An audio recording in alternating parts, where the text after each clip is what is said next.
There's a verse the world keeps shouting over.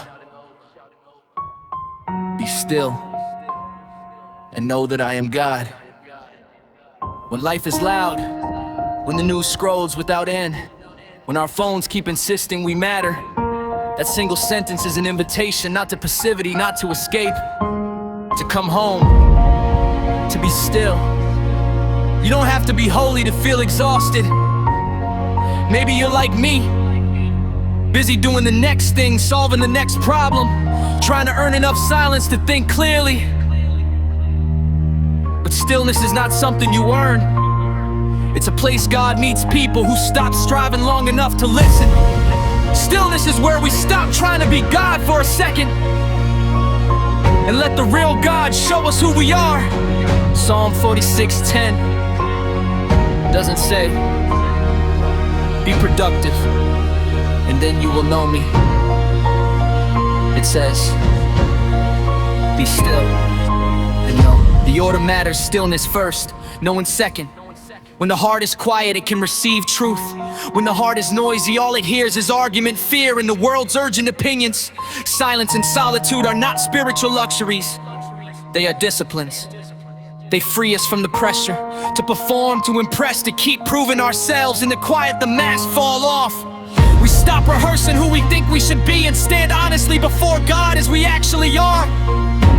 And that honesty becomes holy ground. Stillness isn't about running away from life. It's about removing the noise long enough to notice what's already there. When the calls stop, when the schedules loosen their grip, when distractions fade, our need becomes visible, our smallness becomes clear.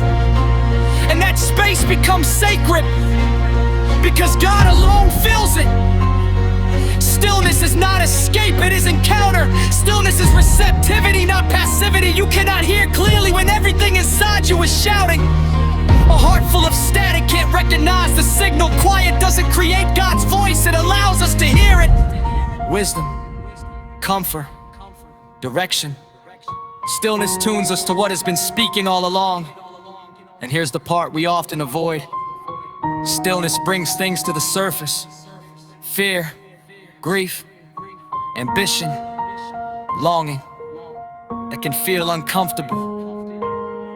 But what rises in the quiet is not there to harm you. It rises to be healed. When what's hidden is held before God, it loses the power to quietly steer your life. Imagine a lake at dawn. The wind is calm, the surface is a mirror. Throw a stone, you get ripples, that lake is you.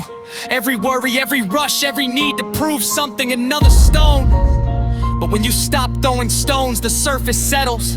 And in the still water, a reflection appears. Not your ego, not your performance, a revelation who you are in relation to the one who made you.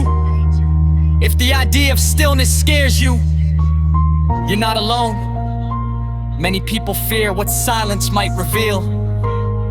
But that fear is not a verdict, it's an invitation. Bring the fear into the quiet. Let God's presence be stronger than your fear. Trust that His purpose in the silence is not to shame you, but to heal you and gently guide you. Be still and know that I am God. It's a command, a gift, and a promise. In the stillness, you're not walking away from life. You're stepping into the life God has been trying to give you all along. So stop the noise for just a moment and let God do what only God can do in the quiet.